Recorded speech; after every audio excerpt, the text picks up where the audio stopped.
Hindi pa man natatapos ang epekto ng Bagyong Christine maging ng katatapos lang na Super Typhoon Leon. Heto at meron na namang panibagong sama ng panahon. Pumasok na ng Philippine Area of Responsibility at humuhugot pa ng lakas ngayon ang Bagyong Marce.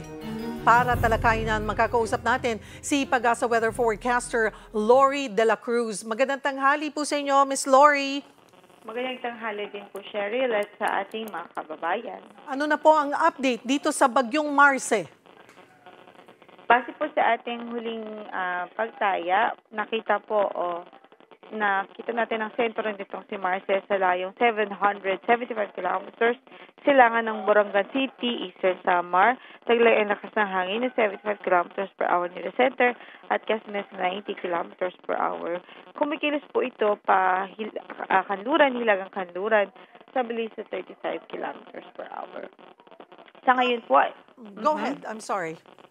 Sa ngayon po ay wala pa po tayong signal na nakataas sa mga bahagi ng bansa, pero expected natin by midweek or Tuesday evening ay posible pa mag-start na po tayo mag-raise ng signals.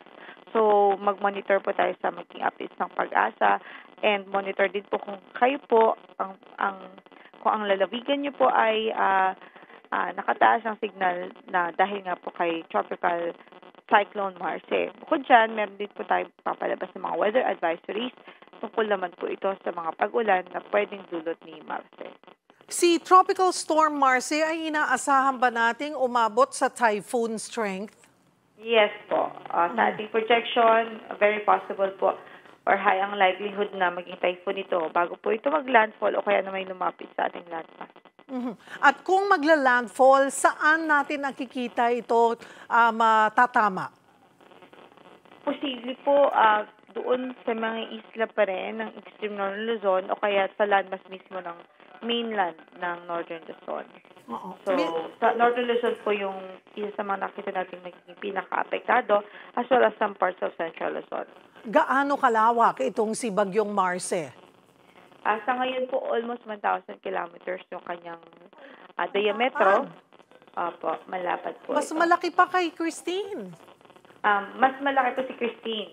Si Christine ay umabot po sa 1,400. Nag-1,400 pa. Yes po. Okay, so parang Leon siya, no? Hawig po, or Miss Millard. Okay. Pero ito, yung forecast track niya, lumalabas ba na mas mababa yung pagkilos niya kaysa kay Leon? Yung kanyang track po, parang mas mababa po siya kay Leon. Yung mismong projection niya in terms of latitude.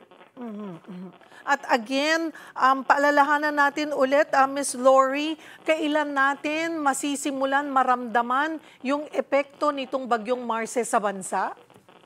Posible po by Wednesday, makakaranas na ng mga pag-ulan at mga paminsan-minsan pag-uso ng hangin ang silangang bahagi ng Luzon. And then, ang pinaka-crucial po is yung Thursday hanggang Saturday. Thursday hanggang Saturday ang crucial because ano ba ang kanyang movement or yung kanyang forecast track? Yung track po natin, posible mga po ito lumapit or maglandfall sa Northern Luzon area. So dahil medyo malawak din po yung kanyang diametro at radius, pwede pong umabot hanggang sa Central Luzon yung epekto ng bagyo. So magiging masungit ang panahon po doon. Yun nga po ating projection, possible magsimula Thursday hanggang Saturday. Yun yung crucial sa kanila. And other than Marce, may iba pa ba tayong nakikita nga weather system na ba kailangan bantayan? Sa ngayon po, wala pa naman po so far. But mag-monitor pa rin po yung ating advice, mag-monitor pa rin sa magiging update ng Pag-asa in case man may mga significant changes. Nagsimula na ba ang La Nina? Sa ngayon po, 71% pa rin of likelihood. Pero hindi pa, naka-alert pa lang po tayo. Okay. Thank you for the update. Pag-asa Weather Forecaster, Lori De La Cruz.